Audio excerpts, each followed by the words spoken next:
많은 분들이 이렇게 말씀하시죠. 식품은 수입될 때 다 검사하니까 안전하지 않나요? 라고 말이에요. 하지만 그 말은 절반만 맞습니다. 사실 저도 처음에는 그렇게 생각했어요. 정부에서 하는 검사니까 완벽할 거라고 믿었죠. 하지만 35년간 현장에서 연구하면서 충격적인 사실들을 알게 되었습니다. 검사에서 빠져나간 유해 식품이 여전히 우리 식탁에 올라오고 있거든요. 문제는 검사 시스템의 한계에 있어요. 수입되는 식품의 양이 워낙 많다 보니 전수검사가 불가능하고 표본 검사만 하게 됩니다. 게다가 새로운 유해 물질들은 계속 나타나는데 검사 기준은 그 속도를 따라가지 못하죠.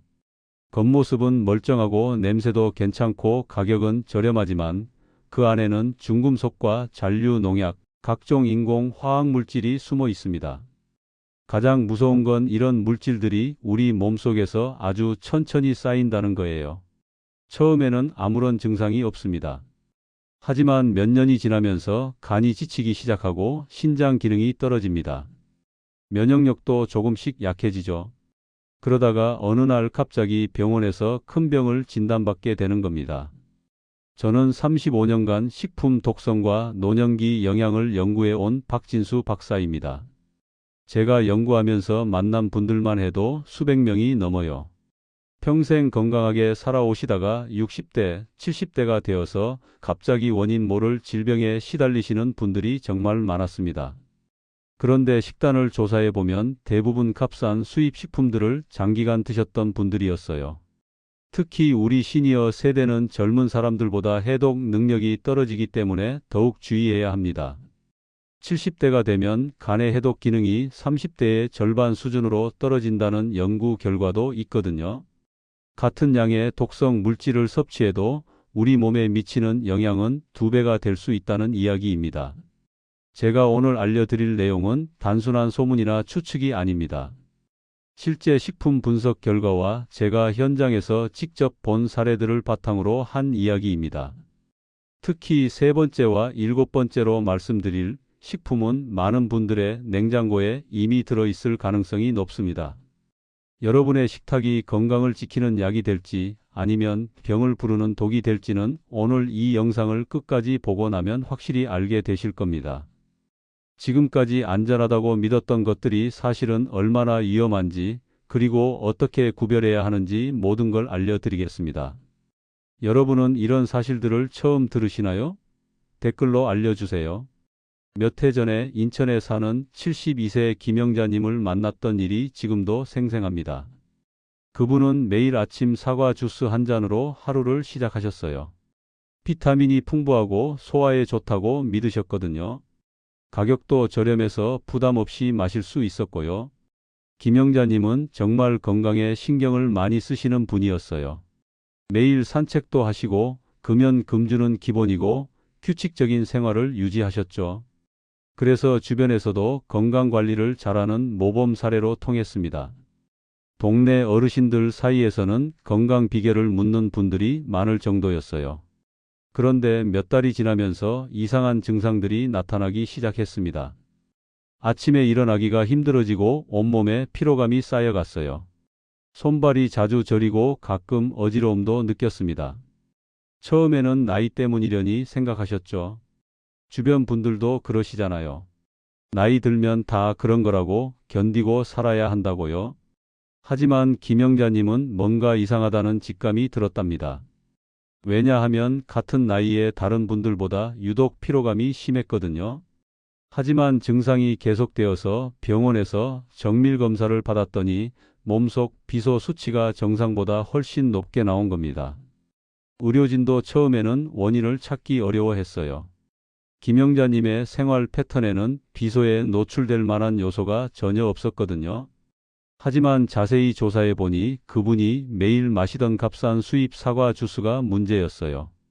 그 제품을 분석해 보니 비소 함량이 기준치의 3배가 넘었던 겁니다. 그분은 제게 이렇게 말씀하셨습니다. 좋은 줄만 알고 마셨는데 내 몸에 독이었다니 정말 억울하다고요. 더 안타까운 건 김영자님 같은 분이 한두 분이 아니라는 거예요. 건강을 지키려고 선택한 것들이 오히려 건강을 해치고 있었던 겁니다. 그분은 지금 식단을 완전히 바꾸시고 꾸준히 관리하셔서 많이 좋아지셨지만 그 과정이 쉽지는 않았어요. 이 이야기가 남의 일 같지 않으시죠? 사실 이런 일들이 우리 주변에서 생각보다 자주 일어나고 있습니다. 문제는 증상이 서서히 나타나기 때문에 원인을 찾기가 어렵다는 거예요. 오늘 제가 들려드릴 이야기를 끝까지 들어야만 전체 그림을 보실 수 있습니다. 이건 특정 제품 한두 개만의 문제가 아니거든요. 우리 식탁 위에 익숙한 음식들 속에 숨어 있는 위험, 그 근본적인 원인과 해결 방법을 알아야 합니다.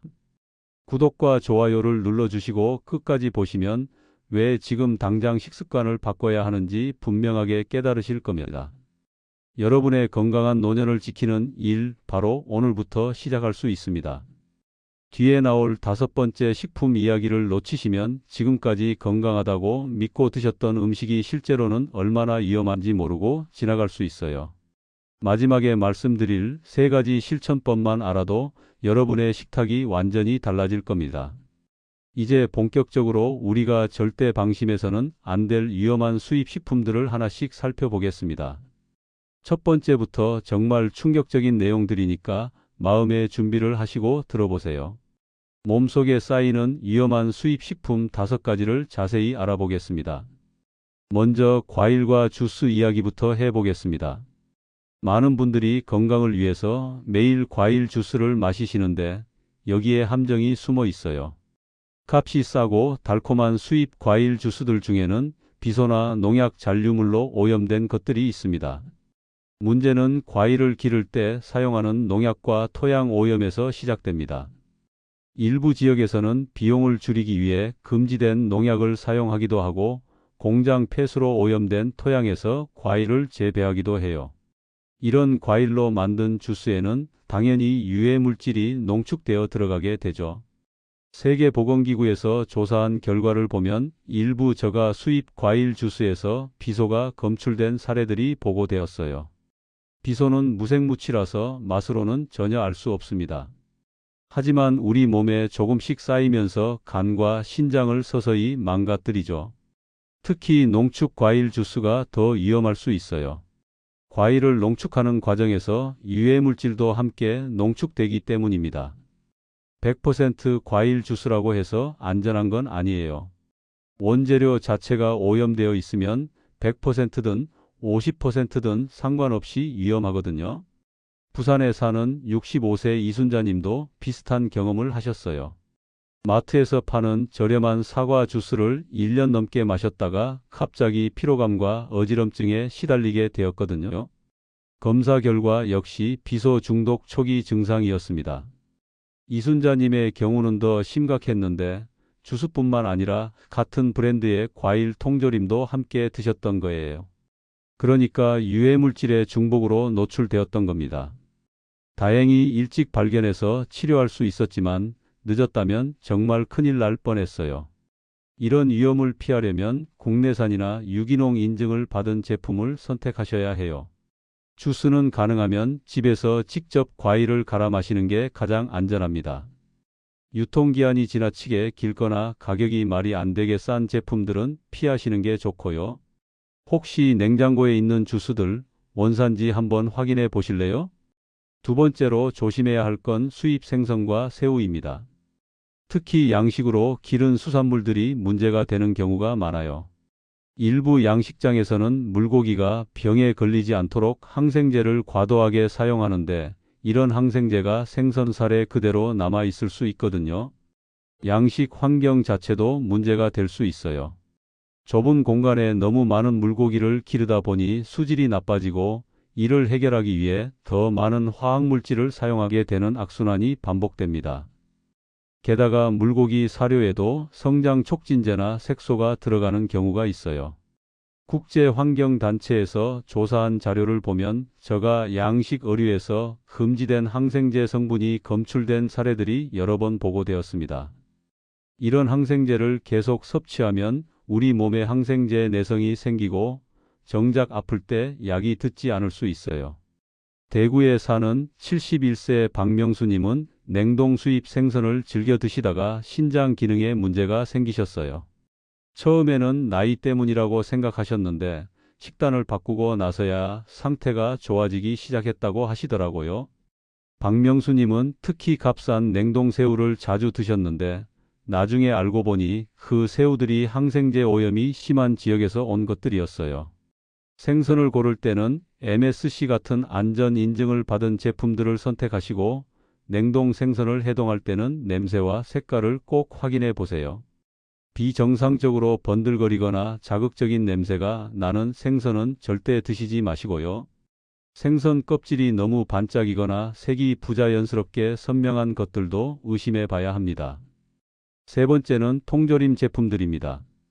편리해서 많이 드시는 통조림인데 제조 과정에서 문제가 생기면 납이나 주석 같은 금속 성분이 음식에 섞일 수 있어요. 호주 식품청에서 연구한 결과를 보면 일부 저가 통조림에서 실제로 납과 주석이 검출된 적이 있습니다. 통조림을 만들 때 사용하는 캔 내부 코팅제에도 문제가 있을 수 있어요. 품질이 떨어지는 코팅제를 사용하면 산성식품과 반응해서 유해 물질이 나올 수 있거든요. 특히 토마토나 과일 통조림은 산성이 강해서 더 위험할 수 있어요. 서울에 사는 한 가족은 값싼 통조림 제품들을 자주 먹다가 온 가족이 식중독 증상으로 병원에 실려간 적이 있어요.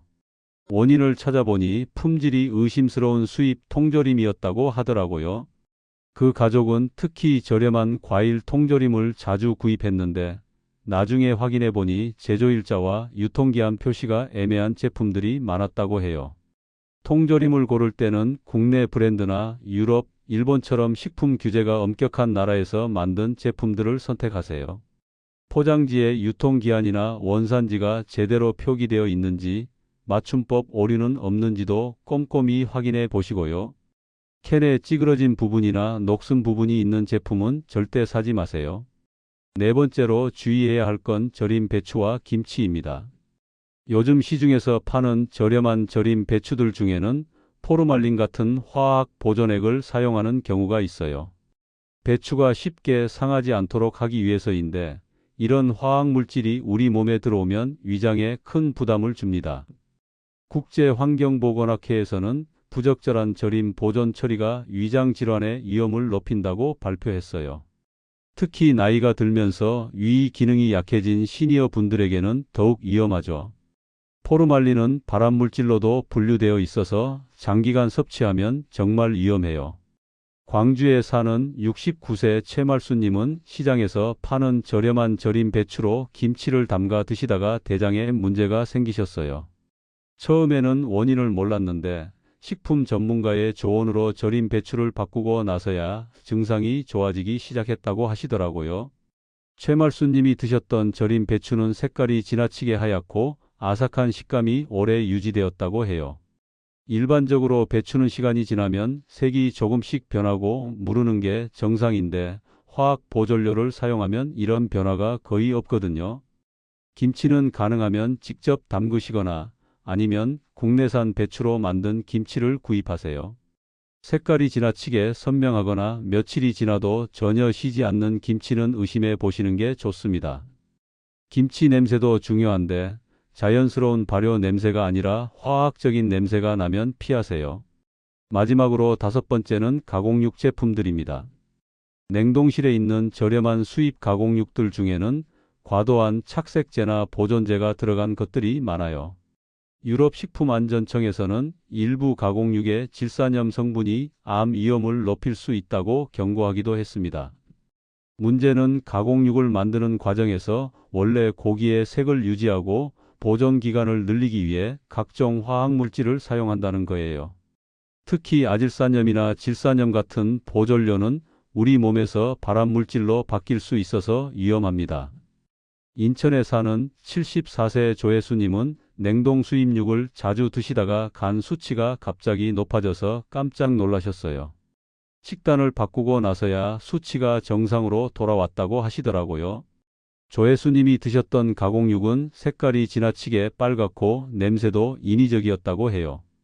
특히 냉동 소시지나 햄 종류들은 더 주의하셔야 해요. 제조 과정에서 여러 부위의 고기를 섞어서 만드는데 이때 품질이 떨어지는 부위나 오래된 고기가 들어갈 수 있거든요. 그걸 감추기 위해 더 많은 향료와 색소를 사용하게 되는 거죠. 고기를 고를 때는 자연 숙성된 국내산 육류나 안전 인증을 받은 수입육을 선택하세요. 색깔이 지나치게 빨갛거나 자극적인 냄새가 나는 냉동육은 피하시는 게 좋고요. 포장지를 만져봤을 때 기름기가 많이 느껴지거나 얼음 결정이 너무 많이 보이는 제품들도 품질을 의심해 봐야 합니다. 지금까지 5가지 위험한 식품들을 살펴봤는데 이제 구체적으로 어떻게 안전한 식품을 골라야 하는지 실천 방법들을 자세히 알려드리겠습니다.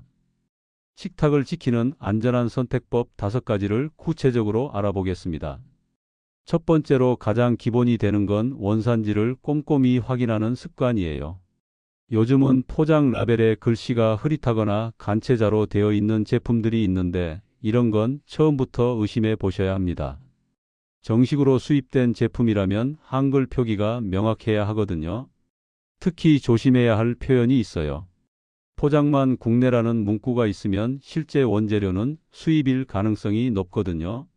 마트에서 장을 볼 때는 국산 원재료 사용이라고 명확하게 적혀 있는 제품들을 찾아보세요.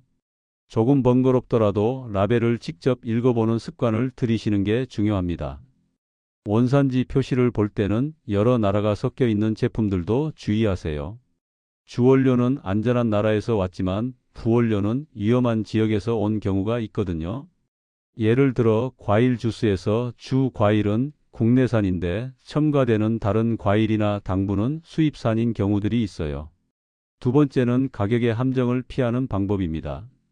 너무 싼 식품에는 반드시 이유가 있어요. 저가 원료를 쓰거나 불법 첨가물을 넣었을 가능성이 높거든요. 특가나 할인 문구만 보고 덜컥 사지 마시고 품질 인증이나 제조사 정보가 투명하게 공개된 제품들을 우선적으로 선택하세요. 시장에서 파는 제품들의 적정 가격대를 미리 알아두시는 것도 도움이 됩니다. 예를 들어 사과 주스라면 국내산이 얼마 정도 하는지, 수입산 중에서도 안전한 브랜드는 얼마 정도 하는지 미리 조사해 보세요. 그러면 지나치게 싼 제품을 쉽게 구별할 수 있어요. 물론 비싸다고 해서 무조건 좋은 건 아니지만 지나치게 저렴한 식품은 분명히 어딘가에 문제가 있다고 보시면 됩니다. 건강을 생각하면 조금 더 투자하시는 게 결국 의료비 전략에도 도움이 되죠. 한 달에 식품비를 10,000원 더 쓰더라도 나중에 병원비 수십만 원을 아낄 수 있어요. 세 번째로 중요한 건 세척과 보관 습관입니다. 농약 잔류물은 제대로 씻기만 해도 상당 부분 줄일 수 있어요. 하지만 대부분 한번 대충 헹구고 마시는 경우가 많은데 이건 충분하지 않습니다. 과일이나 채소를 씻을 때는 베이킹소다나 식초를 탄 물에 5분 정도 담가 두었다가 깨끗한 물로 여러 번 헹궈주세요. 베이킹소다는 농약의 산성 성분을 중화시키고 식초는 세균을 제거하는 효과가 있어요. 특히 껍질째 드시는 과일들은 더욱 꼼꼼히 씻으셔야 하고요. 통조림이나 병조림 제품들도 개봉하기 전에 겉면을 깨끗이 닦아주세요. 유통 과정에서 먼지나 세균이 붙을 수 있거든요. 개봉한 후에는 바로 다른 용기에 옮겨 담고 원래 캔은 버리시는 게 좋습니다. 냉장 보관할 때도 주의사항이 있어요. 수입 식품들은 유통 과정이 길어서 세균이 번식하기 쉽거든요. 냉장고에 넣기 전에 포장지 상태를 확인하고 찢어진 부분이나 습기가 찬 부분이 있으면 다시 포장해서 보관하세요. 네 번째는 믿을 수 있는 구매처를 이용하는 것입니다. 길거리 노점이나 출처가 불분명한 시장에서는 어디서 온지 모르는 제품들이 섞여 팔리는 경우가 많아요. 비닐 포장 상태가 불량하거나 유통기한 표시가 애매한 식품들은 아무리 싸도 사지 마세요. 대형 마트나 농협, 유기농 전문점처럼 믿을 만한 곳에서 장을 보시는 게 안전합니다. 이런 곳들은 최소한의 품질 검증은 거친 제품들을 팔거든요. 조금 더 걸어가더라도 안전한 곳에서 구입하시는 게 좋습니다. 온라인으로 주문할 때도 주의하세요. 판매자 정보가 명확하지 않거나 리뷰가 이상하게 좋기만 한 제품들은 의심해 봐야 해요. 특히 지나치게 저렴한 식품을 온라인으로 파는 업체들 중에는 출처가 불분명한 제품을 취급하는 경우가 있거든요. 다섯 번째는 여러분의 감각을 활용하는 방법이에요. 우리 몸은 생각보다 정확한 판단을 할 수 있거든요. 인위적으로 너무 반짝이거나 향이 과하게 강한 식품들은 인공 첨가물이 많이 들어갔을 가능성이 높습니다. 눈으로 보고 코로 냄새 맡고 손으로 만져보는 습관을 들이세요. 냄새가 이상하거나 맛이 평소와 다르다 싶으면 아까워하지 말고 바로 버리시는 게 좋습니다. 몇천 원 아끼려다가 병원비로 몇십만 원 나갈 수 있거든요. 과일의 경우 너무 완벽하게 생긴 것보다는 자연스러운 흠집이나 얼룩이 있는 게 오히려 자연스러워요. 모든 과일이 똑같은 크기와 색깔을 가지고 있다면 인위적인 처리를 했을 가능성이 높거든요. 생선이나 고기를 고를 때도 마찬가지예요. 색깔이 지나치게 선명하거나 냄새가 전혀 나지 않는 것들은 화학 처리를 했을 수 있어요. 자연스러운 비린내나 고기 냄새가 적당히 나는 게 정상입니다. 여섯 번째로는 가족들과 정보를 공유하는 것도 중요해요. 혼자서 모든 걸 다 확인하기는 어려우니까 자녀분들이나 주변 분들과 안전한 제품 정보를 나누어 보세요.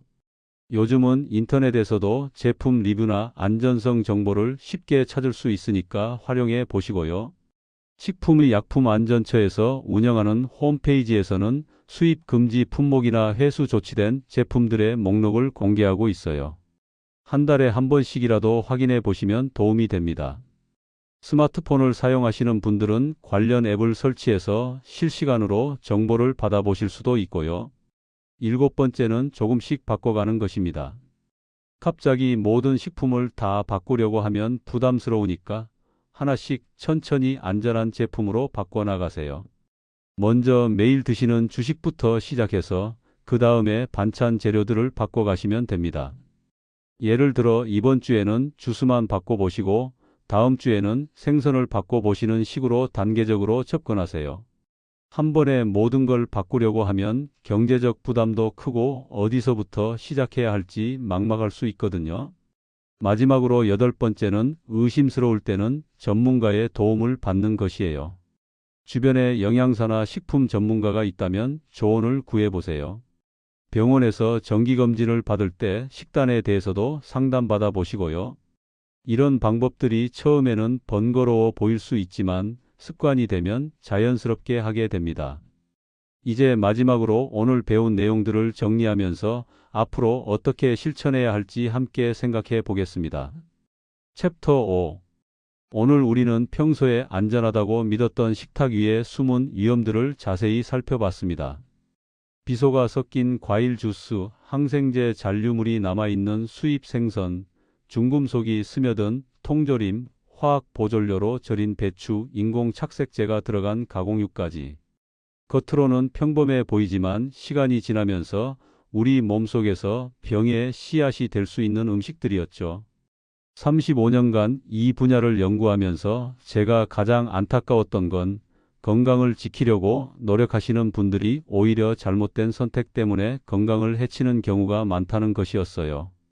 특히 우리 시니어 세대는 전략 정신이 몸에 배어 있어서 가격만 보고 제품을 선택하시는 경우가 많은데 이게 때로는 독이 될 수 있어요. 하지만 너무 두려워하실 필요는 없습니다. 이제 우리는 이런 위험들을 어떻게 피해야 하는지 알고 있으니까요. 라벨을 꼼꼼히 읽고 냄새를 확인하고 지나치게 싼 가격을 의심하고 국내산이나 안전 인증을 받은 제품들을 선택하는 것만으로도 대부분의 위험을 피할 수 있습니다. 잘못된 식품을 계속 드시면 어떤 일이 일어날까요? 처음에는 별다른 증상이 없어요. 하지만 몇 년이 지나면서 간과 신장이 서서히 망가지기 시작합니다. 해독 기능이 떨어지면서 독성 물질들이 몸속에 계속 쌓이게 되죠. 면역력도 점점 약해져서 감기도 자주 걸리고 작은 상처도 잘 낫지 않게 됩니다. 더 무서운 건 이런 변화가 서서히 일어나기 때문에 노화 과정으로 착각하기 쉽다는 거예요. 그러다가 어느 날 갑자기 큰 병으로 진단받게 되는 겁니다. 특히 우리 나이에는 한번 망가진 장기가 회복되기 어렵거든요. 반대로 안전한 식품으로 식단을 바꾸시면 어떤 변화가 일어날까요? 가장 먼저 느끼시는 건 피로감이 줄어든다는 거예요. 몸의 해독 기능이 정상으로 돌아오면서 전체적인 컨디션이 좋아집니다. 소화도 편해지고 잠도 깊게 주무시게 되죠. 몇 달이 지나면 더 큰 변화를 느끼실 수 있어요. 면역력이 강해져서 감기도 덜 걸리고 피부 톤도 밝아집니다.